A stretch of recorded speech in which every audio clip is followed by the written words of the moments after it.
Business. Okay, here we go. All right. Good evening, everyone.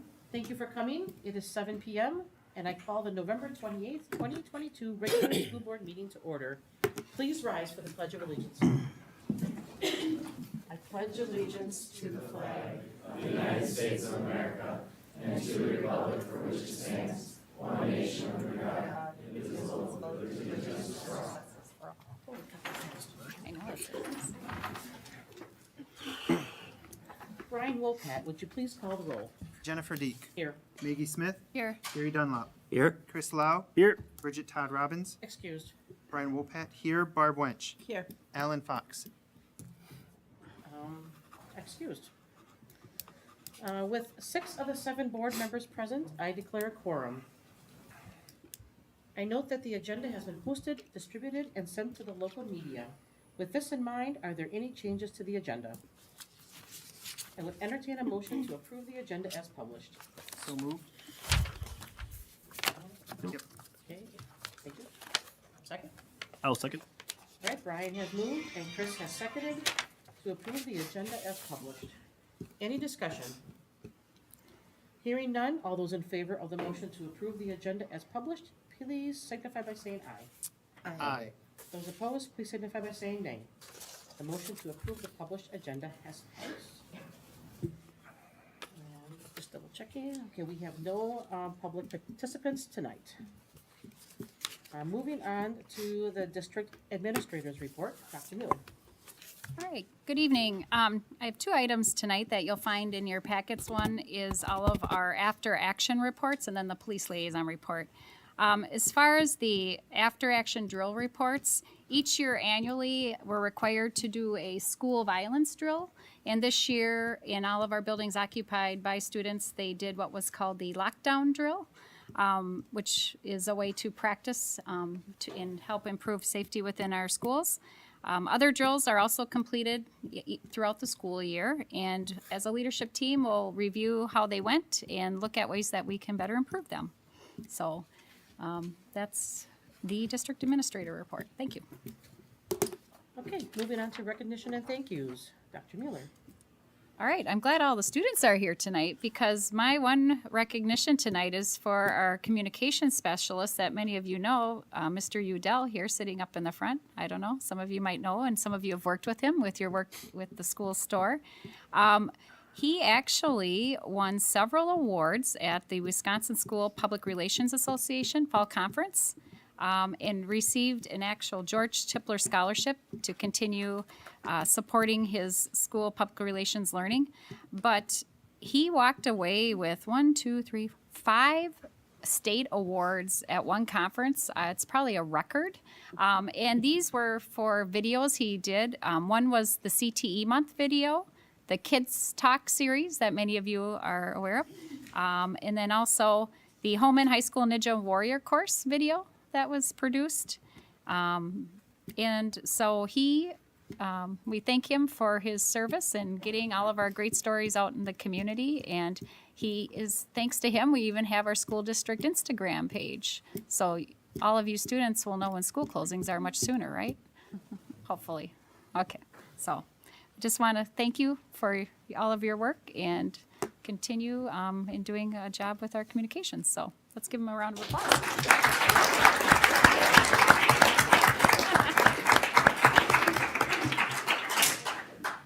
We have one more recognition this evening. Mr. Lulaf and Mr. Tashner are here just to...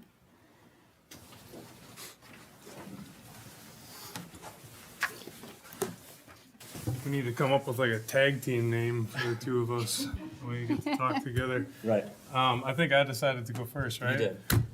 First of all, congratulations, Mr. Udell. I think those videos are wonderful and they tie into our co-curriculars often. So in addition to the academic things, that's amazing. We're also here today to throw out a little praise towards our officials. We just wrapped up our fall season in our co-curriculars, and we wouldn't be in an opportunity where Mr. Gell could make videos, or Udell could make videos for us if it weren't for our officials that show up every day, and rain or shine, good crowds or bad crowds, they still perform and give our kids opportunities to do the things that they love. So we want to thank them. And Yeah, no, and thank you that they can be involved in that, even at like the middle school level, that we have a lot of these opportunities for them. And so we're very appreciative of that. And so definitely sending them all a thank you, and want to just give them a shout out tonight at the board meeting. So thank you, fall officials. we have lots of people, so we're not going to name them all, but we're going to send them a card of gratitude. So thank you. Awesome. Thanks for that recognition. As we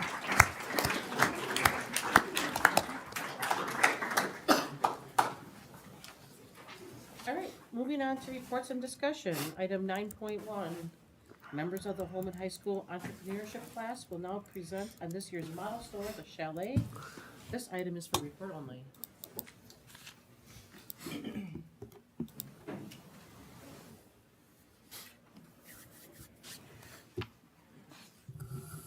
All right. My name is Marin Conley, I am Kyler Wall. And I'm Hogan Schneider. and we are the store managers this year for the entrepreneurship model store, the Chalet. Our entrepreneurship class consists of 38 seniors. 3 of them are the store managers, and there's 6 departments that are broken up between the classes, and there's 2 entrepreneurship classes. So this year we came up with a mission statement, and this year our mission statement says, "Our mission at the Chalet is to support our charity, make a positive impact on our community, and educate the students, staff, and community about entrepreneurship through our model store." So, introducing all of our departments, first, store managers, myself, Kyler, and Hogan. We're responsible for scheduling and creating these presentations, overseeing the day-to-day operations of the store, and helping the different departments with their tasks on a day-to-day basis. Hello, my name's Kaylin Metzler. I am the manager of the Human Resource Department. Alongside of me, I have Sophia Leonard, Cameron Demmel, Ella Hafner, and Lily Fredrickson. We are responsible for employee conduct, making the employee schedule, and also making the employee handbook.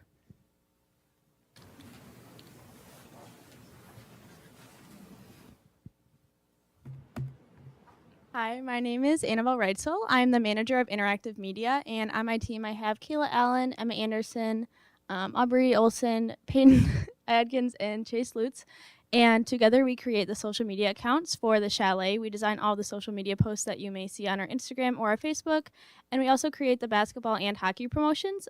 So if you're interested in following along with the Chalet, we have our Instagram, which is at the Chalet 2022, and we have our website, which is thechalet2022.com.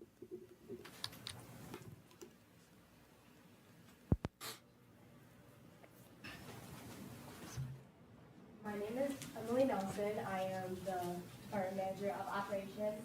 And then next to me I have Carter Kenhammer, Kaden Swanson, Taylor Pulaski, Carter Bell, and Lucas Hansen. We are responsible for making the games people play in pre-order form, which this year we raised over $500 with that. We also create a point of sale system using Square for merchandise, and then we price and tag all merchandise for the store.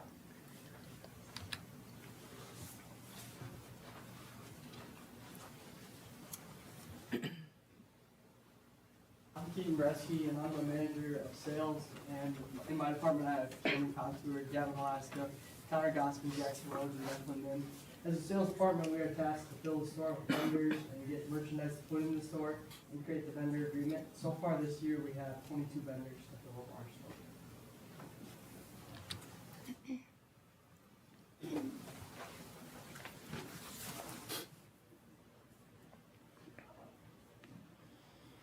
My name is Ava George, and I'm the promotions manager. This is Oliver Clutt, Gracie Klein, Magic Pickett, Elaine Humger, and Ethan Meyer.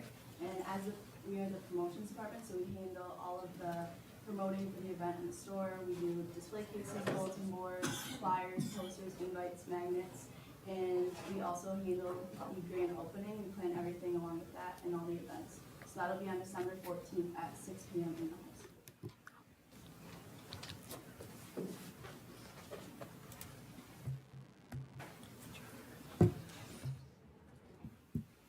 And my name is Aiden Keppel, and I am the manager of the PR department. And alongside me is Ellie Leclerc, Brianna Sen, Gavin Brownwell, Drew Russell, and Bryce Rataski.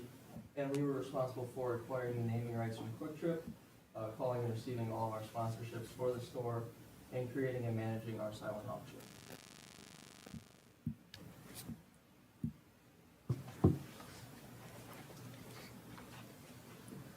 Our recipient this year is Mike Hickey, who is battling stage 4 metallistic clear cell retinal cell carcinoma.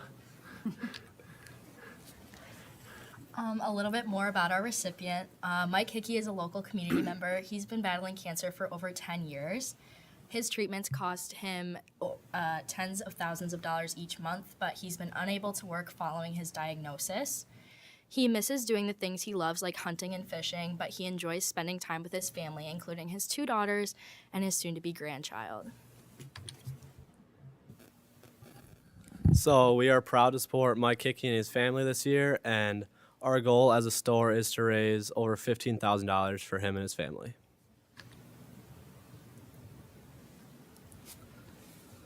So this year, the Chalet is brought to you by Quick Trip, and thank you a lot for Quick Trip for supporting Mike Hickey through a purchase of our store's naming rights. Our PR department has been hard at work collecting all these sponsors.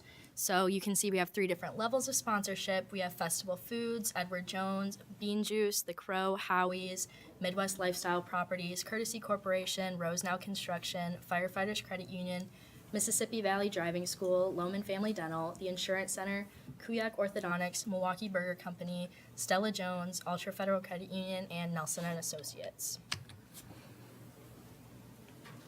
So the grand opening will be December 14th at 6 p.m. and it'll be open till December 21st. And then during the weekdays, we'll be open from 3 to 7 p.m. And then on Saturday, we'll be open from 10 a.m. to 4 p.m. And then Sunday will be closed. Thank you so much for your time. If you guys have any questions, we're more than happy to answer those for you. All right, any questions? When's it open till? Like, what's the last day it's open? The 21st is the last day. It'll be open of December. I just want to say that I think this is the most organized I've ever seen this whole class do this presentation. I was so impressed tonight. So good, whatever you did, good job. So, go ahead, sorry. All right, thank you all for coming. Yeah. Thank you so much. Thank you. I'll be there.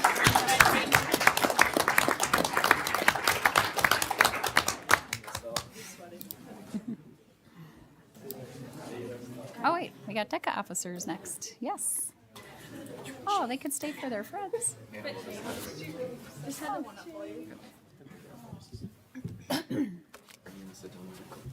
All right, next up is item 9.2.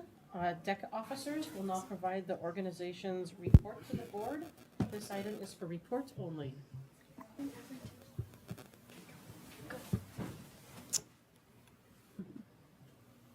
All right, hello. Oh, is that one not working? Is there another one behind you on the counter there? There. Turn it on. You can come stand in front of the table if you don't mind. Don't be shy. Unless you need to push the button on the computer for some reason.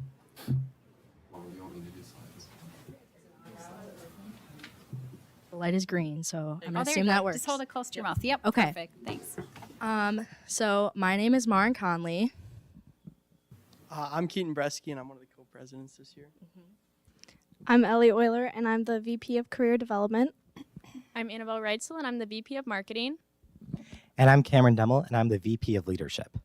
And I am Drew Russell. I am the Wisconsin DECA State Officer this year, the VP of Event Management.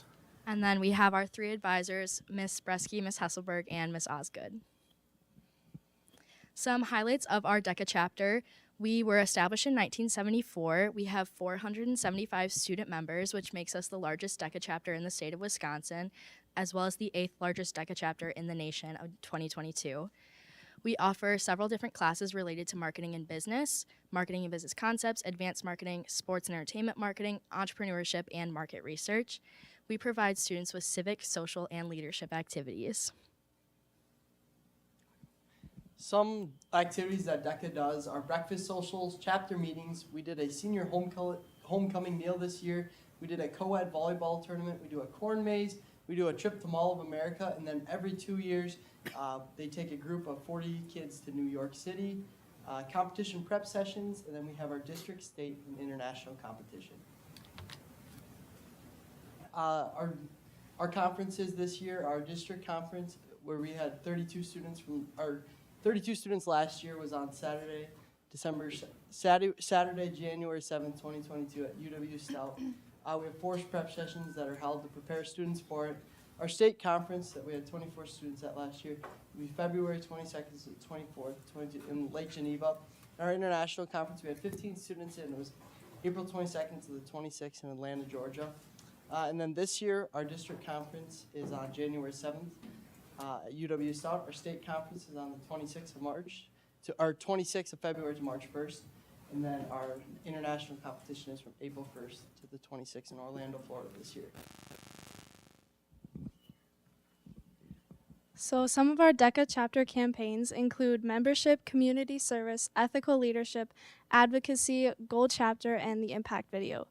Completing these campaigns help us promote our chapter, educate members about important topics, and earn us additional spots at state and international competitions. So our ethical leadership campaign is demonstrating leadership and promoting normatively appropriate conduct through personal actions and interpersonal relationships. And some ways that we are promoting ethical leadership at Holmen High School is for freshmen and sophomores, we're creating ethics PSAs in marketing and business concepts. For juniors, we're promoting Ethical Dilemmas project in sports and entertainment marketing. For seniors, our entrepreneurship class does an ethics lesson, and we also have our newsletter and social media.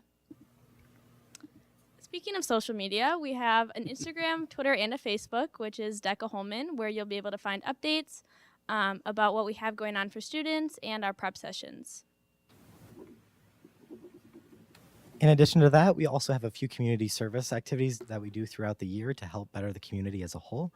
So a few of these are, we did a food drive at our co-ed volleyball where we brought in hundreds of canned good items. We also did a trick or treat so others can eat in partnership with the Holmen Lutheran Church.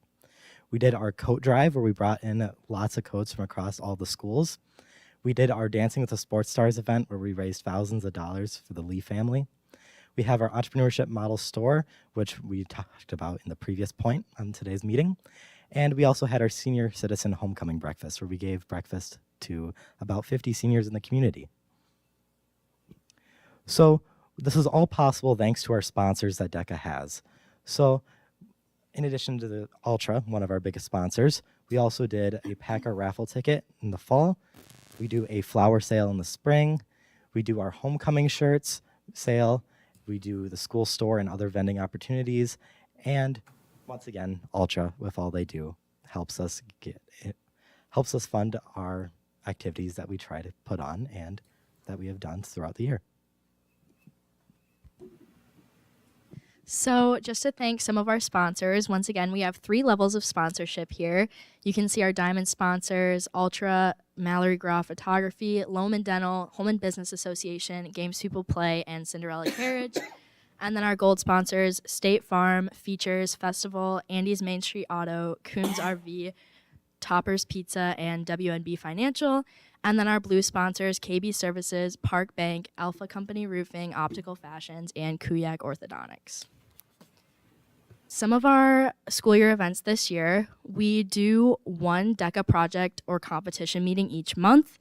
We had our senior citizen homecoming breakfast on the Saturday of homecoming, as well as our homecoming dance. We had our volleyball social, our Mall of America trip in the spring. We put on Dancing with the Sports Stars in November, and then the entrepreneurship store, which will be open December 14th through the 21st, as well as our district, state, and international conferences.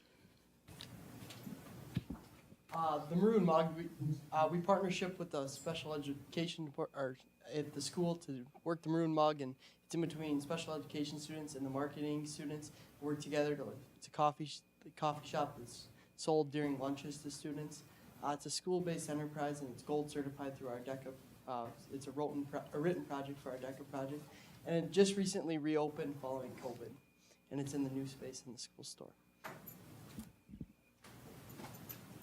So again, thank you to Ultra. They run our financial literacy during lunch, and they also do promotions such as an Ultra Pay promotion, Follow to Fill a Cup, and our Back to School promotion. We have the Ultra area, the tech wall and charging stations located in the school store, and they also participate in many of the marketing classes, including advanced marketing projects, and in sports and entertainment marketing with the March Madness promotion. We just wanted to talk a little bit about the impact of Holmen DECA, which we prepare students for the future through leadership, community service, and communication. And we also provide many networking opportunities with other members of DECA, post-secondary plans, businesses, state officers, and leadership council. We just want to say thank you for your support for Holmen DECA. All right, thank you. Is there any questions? I'm really impressed. I don't have a question. I'm just saying I'm impressed by the size of the group. What was it, like 475 members, and the number of activities you do and the quality in which they're done. I'm really impressed. So you guys do a good job. As a follow-up to that, how do you recruit all those members? How do you stay with hundreds of students? Some of the ways that we recruit members is if you are in a marketing class, you are automatically a member, which is where our business sponsorships come in. They help us pay for the membership fees for our all of the Holmen members. Also, having all of our fun activities really draws people in. They like to participate. They like to play volleyball. It also looks good on resumes, the community service, and saying they're involved in DECA. That is another way. Are most of the 475 fairly active in the group? Or is it? I would say so. It kind of depends on the activities. Everyone has things that they like. But a lot of people are involved in the trick or treat so others can eat, and our volleyball social is pretty popular as well. Thank you so much for doing all that for our school. Yeah.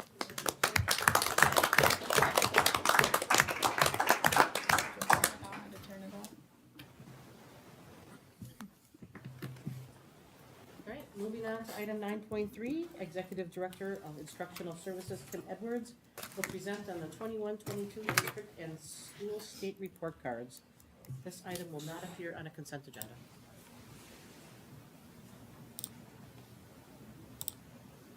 Good evening. Yes, I get to report out on our district and school report cards. The district and school report cards are part of our state accountability system. So all publicly funded schools in the state of Wisconsin do participate in this, and through it we earn an overall accountability score. So all schools and districts then earn an accountability score ranging from fails to meet expectations all the way up to significantly exceeds expectations. This past year, we earned an overall score of 72.7, putting us in the exceeds expectation category. Once again, we are up just slightly over last year where we were at a 72.0. So this is a snip of the summary page of our district report card. Each of our buildings gets one of these as well. It's individualized specifically to them. But our district report card really takes a look at the district as if it's one giant building in itself. And so you'll see at the very top we have a little narrative about our district. You see a breakdown of our demographic data. You see in the center there we have our summary, our score summary. We also have information on our priority area weights. I'll get into how that's calculated in just a minute. And then it shows us our four priority area scoring areas, those being achievement, growth, our target group outcomes, and then our on track to graduation pieces as well. So the priority area weights, this is primarily calculated based on socioeconomics within our district. So the short story of it, there's a pretty calculated metric that goes with it, but the short story of it is the higher the number of students experiencing low socioeconomic status, the greater the weighting is on growth. So we do not have a huge number. We're about 25%. So we have a much greater weight on our achievement, lesser weight on our growth. So you see, if you look at student achievement, that makes up 31.5% of our overall score. This is all that I reported out to you maybe last month on our WSAS system. So this is straight from those state exams. So this entire portion is made up of our Wisconsin Forward, ELA and math scores in grades 3 through 8, our ACT Aspire in 9 and 10, ACT in 11, and then that population of students that takes the DLM. Then when we look at student growth, this is a value added measure, meaning we're looking at students that are similar to our students and how do they grow over time. This makes up 18.5% of our score, and it again looks at that same set of data, and it's just looking at how are we performing over time compared to similar students. Then we get to our target group outcomes. This is a part of the report card that has changed a little bit over the last couple of years. It's consistent over last year, but they really changed how they calculate this. This used to be the closing achievement gap section. So that was considered a fairly unstable measure. This brings a little bit more consistency to it. So what they do is take students who performed in the bottom quartile on these district or state assessments rather, and then actually make a mini report card based on the students from that quartile. So then again, they will do metrics on achievement, growth, absenteeism, and then some on track for graduation piece as well. That makes up 25% of our report card. And then the final 25% is our on track for graduation. So that's our graduation rate. It includes our attendance rate. And then we have these two areas that are considered milestones. So our 3rd grade ELA achievement and then our 8th grade mathematics achievement as well. So let's take a look at how we did. So when we look at achievement, again, which this has the heaviest weight on our report card, you'll see that in both language arts and in mathematics, we outperform the state in both of those. You'll see the darker blue is our district with the lighter blue is the state. When we look at growth, again, this is the lightest weight on our report card. You'll see that we are lagging just slightly behind for growth in ELA and just over the state in math. Then we look at target group outcomes. Again, this is based on our previously scoring bottom quartile of students. So as you'd expect, achievement is going to be a little bit lower. That's what qualifies that group. And then you'll see that our growth is actually pretty consistent when we look at our our non-identified students, when we look at growth in ELA math there as well. And then you'll see that our attendance and on track for graduation pieces are slightly below, but still in the 90s, so looking pretty good. So our target group outcomes is fairly solid as well. Then when we look at our on track to graduation, this is definitely a strength area for us. We always, our attendance rates tend to be quite high with good graduation rates as well. And then again, there are those milestones where again, both in 3rd grade ELA and in 8th grade math, we outperform the state. So then, as I mentioned, each of our buildings also receives their own report card. So you'll see the ratings for each of our buildings there. So we have a lot to celebrate. 2 buildings that I did want to highlight. Viking Elementary has had 2 consecutive school report cards showing growth, and Holmen Middle School also showed growth this past year. So pretty exciting stuff. So, not that we don't have areas to work on, we certainly do, but overall, pretty pleased with this report card. Our achievement, again, exceeded the state in both ELA and math when we look overall as a district. Our target group outcomes showing growth, attendance, and graduation as a strength in that area. Again, our on track for graduation piece is a real strength for us. We were above the state in all of those areas. And one specific area that we really showed improvement over the previous year was our growth in math. We are now exceeding the state in growth, and that was not the case last year. As you may recall from my last report on the state assessment system, we do have some work to do with our target group outcomes. So we have certain subgroups of students that definitely need to some more attention there, not just in proficiency levels, which is what I reported out before, but also in growth in terms of how we're growing our students there. So one thing we always look at too is how we perform compared to our peer districts. So you'll see kind of how we've done over the last several years. You'll see in 18-19, we were about the middle of our peer groups. We had that 19-20 year where we did not get a state report card because of the pandemic. Last year, we were third among our peer districts, and then this past year, we actually scored at the top of our peer districts, tying only Kaukauna. So nice, steady growth among our peers. And then, and I should probably point out too, we had a lot of, you probably saw some great news articles, some that were in the paper, there's some stuff on TV as well, celebrating not only how they didn't really focus on our peer districts, but definitely how we performed in our area, and Holmen was definitely a standout top performer, which is pretty exciting.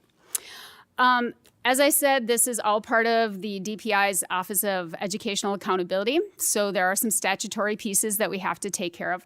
So when new report cards come out, we do update those on our district website. So if you go to instructional services, you'll see a breakdown for each of the individual buildings. You'll be able to pull up any of the report cards and really go deeper if you are interested in that. And then also all of this is publicly released data. So if you go to the DPI report cards site, which is listed on the left, you can actually look up district and school report cards for any of those publicly funded buildings and districts in the state. Questions?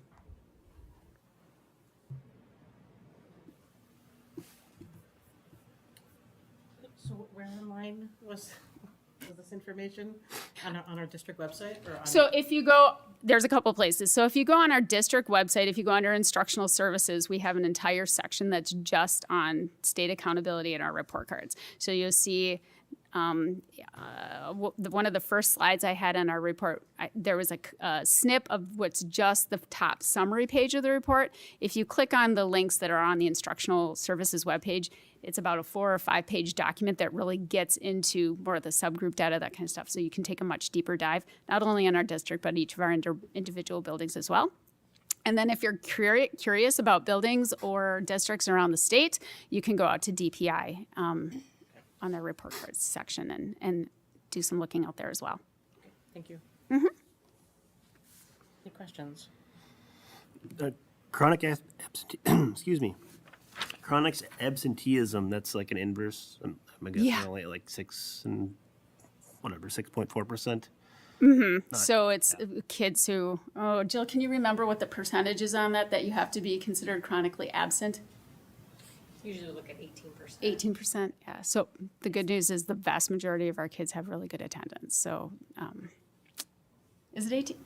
That sounds right, doesn't it? Well, I was thinking 20, but. Yeah. There's a varying definition of chronic absenteeism. Yeah. Especially with the pandemic, so we're getting back to the Good right point. Mm-hmm. So you can be gone for like 18% of the days? It's hard to describe. It's not 18% of the days. You have to look at it in totality. So I'm trying to remember, Ryan and Wayne. We have to send out reminders for like when you miss 10 days. That's like the statutory definition of truant 10, 15, and chronic absenteeism, then 15 for truancy. But we've really changed things now with our truancy practice through the county. So we're looking at more proactive strategies on the front end, and with the pandemic, it created a lot of issues with chronic absenteeism.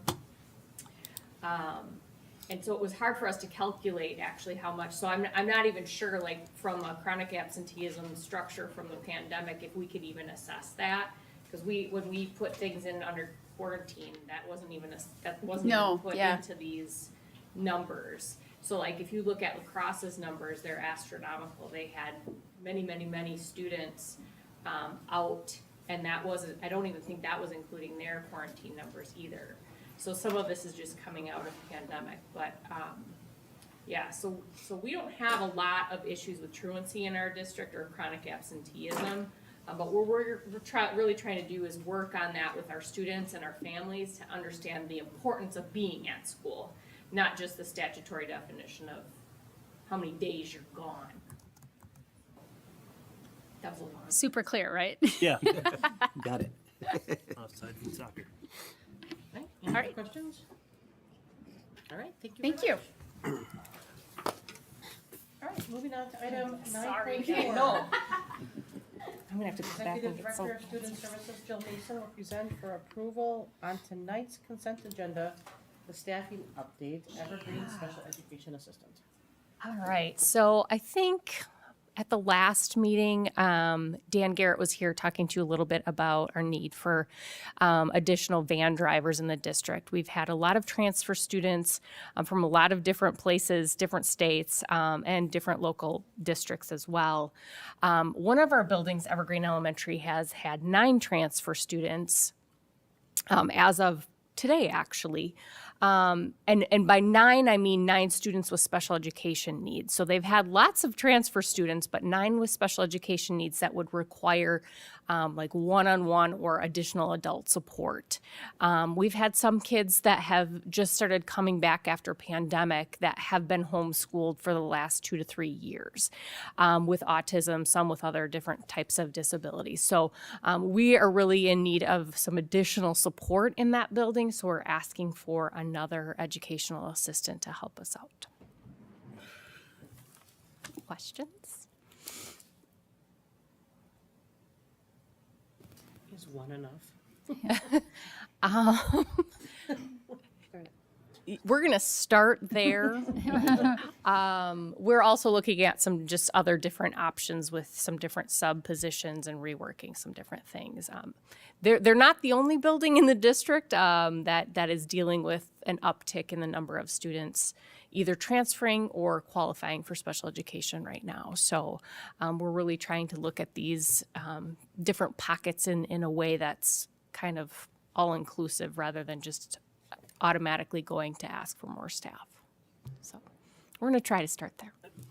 This question, maybe this is an offline topic. Like, how do we choose that they go to Evergreen when they transfer in? Is it based off where they're transferring from? No, they actually move. So they're residents. So they move into the Evergreen boundary. Oh, okay. All right. Yep. Good question, though. Now, I could answer that.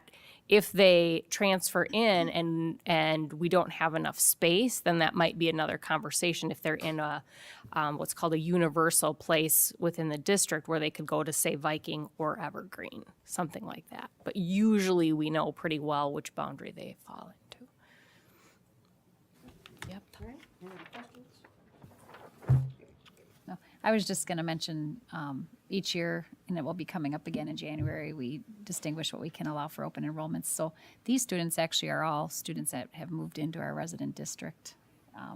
Like that's kind of Yeah, what I was that's thinking what that you're maybe saying. they were Right. open enrolling and then they were just randomly choosing. No, so none of these are open enrollments. No, We've but actually, if we have students that open and enroll right now that require one-on-one educational assistant, we would have to deny them. We just obviously don't have the staffing for that, and we at the last board meeting in January or last January, we determined that we weren't able to accept open enrolled students with that need. Okay, thank you. Thank you.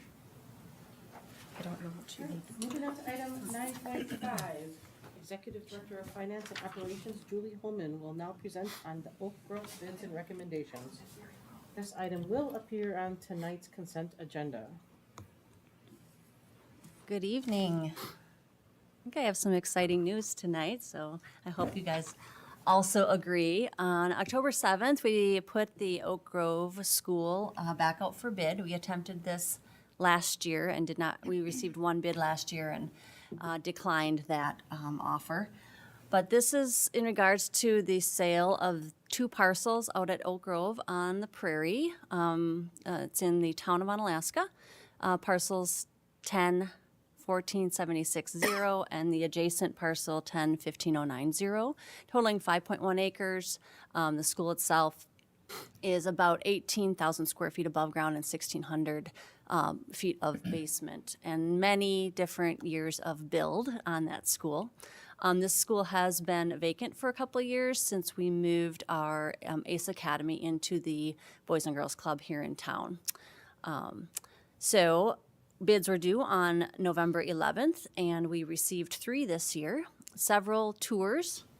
Chad is here with us this evening and can tell you about that if you have any questions that I don't cover here. But he did meet people out there. It was a surprising amount of interest, I guess. We did then get 3 bids, and the top bid by JJR Investments, represented by RE/MAX here, local RE/MAX office, was $151,100. That bid came in as a cash sale, as is, with no contingencies, which is great. And that is the bid that we are recommending that we move forward with and start the paperwork to complete the sale of the property. And then I just referenced in the issue paper here as well, statute 12013 sub 19M, in regards to the sale of property belonging to and not needed by the school district, authorizing this sale. So, any questions? Questions? I'm pleasantly surprised at the bids. I don't think I have any questions. Did any of them give any indication of their plans? They did not. This came in on a standard real estate 8-page offer for purchase and did not include anything in regards to their plans. We have talked with the board before about what it might cost to demo that building, so if you had any interest in that, Chad did a little research on that, and I believe the current range is $48 per square foot, and since everything in our current economy is pushing toward the upper part of the range, we're estimating it would cost over like $160,000, is that about right, Chad, to demo the building? So there's going to have to be probably an investment on their part as well, unless they decide to retain the structure. So, Has there been any discussion on like preserving any bricks or anything? I will work with that discussion once I have correspondence with the actual buyer. I know that was mentioned earlier by Barb as well as an interest, so I will make that known that we might have interest in securing some of that if they choose to demo the building. Yeah. Right. Thank you, Julie. Thank you. All right, for the consent agenda, the board has been furnished with background materials on each item or has discussed it at a previous meeting. These will be acted upon with one vote without discussion. If a board member wants to discuss any item, it will be pulled out of the consent agenda and will be voted on separately. Okay, I would entertain a motion to approve the consent agenda as provided. So moved. Chris has made a motion. Second. Maggie has seconded. Is there any discussion? Hearing none, all those in favor of approving the consent agenda, please signify by saying aye. Aye. Those opposed, please signify by saying nay. Motion passes. Okay, moving on to the board debrief. I will call upon board members and ask you to present any comments or community reports you have. And Maggie, tonight we'll start with you. I just have a brief report from the Personnel and Governance Committee. We met on the 16th this month. Some just FYI discussion. We discussed the board policy review cycle as well as the Neola transition. And in some instances, just for general information, as I'm sure all the committees are learning, sometimes one lengthier policy is broken down into several that are more concise. We recommended several policies, and I believe this was in the board packet, to appear on a future agenda. And those included orientation, authority, board powers, bylaws and policies, name, purpose, boundaries, classification, number, and address. And then we had some discussion about the policies conflict of interest, board member behavior and code of conduct, and philosophy of the board, but agreed to have future discussion at an upcoming committee meeting. That's it for me tonight. Okay, thank you, Maggie. Gary. I'd like to thank all the DECA members that showed up. That was a really nice showing, and I'm sure I'll be going to the chalet and buying some Christmas gifts.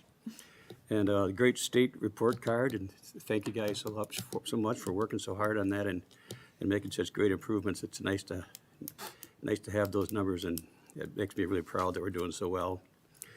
And then one little whiny thing that I'm known for, I guess, and that is I was at Holmen boys basketball game down in the Dells this weekend, and the boys basketball team traveling uniforms are black, and the warm-ups are black, and I don't think our school colors are black. I whined about this about 5 years ago when the girls volleyball team had black uniforms. I don't think it's appropriate for our sports team to be wearing black uniforms when it has nothing to do with our colors. That's all I have. Okay, thank you, Gary. Chris? We did not have a facilities meeting tonight. We had nothing on the agenda, so it was canceled. We do not have one because we will not be having a school board meeting right before the Christmas break. So our next one will be in late January, which I'm sure we'll be discussing future moves from the referendum. Congratulations, Travis. You do amazing work, so kudos to you. It's well-deserved. Thank you to all the fall officials. I know the sports that we enjoy participating in this district would not happen without the officials, so thank you to them. And then just thanks to I always appreciate the DECA kids and the chalet group coming out to present on. That's a great thing that they're working on. And they do good work on that, so that's all I have. All right. And Brian? We did have a SELC meeting last Monday. We forwarded 8 policies to the board for review tonight. 2 of them that we just want to highlight is the curriculum development and adoption was actually split into 2 policies, curriculum development and selection of instructional material and equipment. And then the Title I programming policy was split into 3 policies, Title I services, parent and family engagement, and Title I programming, Title I parents' rights to know. And then looking at our dashboard, the committee looked and discussed the graduation rate and how within the district we do a really good job at making sure that our students are graduating. Just want to give a shout out to our Holmen High School's fall play actors and actresses, multiple awards at the Wisconsin Interscholastic Speech and Dramatic Arts Association, and also congratulations again to Travis, and thank you for your ongoing promotion of our district. Yep, and I also want to thank you, Travis. I think you do a phenomenal job here, and all those awards are a reflection of how well you do your job here in the district and how much you're appreciated. So appreciate that very much. And also a shout out just to all the officials. We couldn't have our sports and do what we do without you, so thanks to them. All right, moving on, school board committee written reports. There are notes from the October 5th, 2022 Personnel and Governance Committee meeting. The board materials for board members to review. Also, upcoming board meeting schedule. We have on December 12th, we have a finance committee meeting at 5 p.m., followed by a board meeting at 7 p.m. Then on December 19th, we have a student achievement and learning committee meeting at 4:30 p.m. On December 21st, we have a Personnel and Governance Committee meeting at 5 p.m. And then in January, our 2 board meetings will be on January 9th and the 23rd, with the state convention in Milwaukee running from January 18th through the 20th. We have a number of, we have 8 policies and administrative rules that are being discussed for upcoming, or will be discussed for upcoming committee meetings.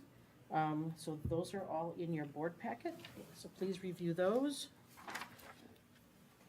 And the Personnel and Governance Committee is advancing 10 policies to the board for first reading, as Maggie noted, so please look those over. I believe they'll be on the consent agenda next meeting, because we're first reading, okay? If those policies are approved, they would be effective July 1st of 2023. All right, is there any other business that needs to come before the board at this time? If not, I would entertain a motion to adjourn this meeting. So moved. Barb has moved. I will second. Chris has seconded. To adjourn the meeting at 7:49 p.m. Motion carried. Is there any discussion? Hearing none, all those in favor, please indicate by saying aye.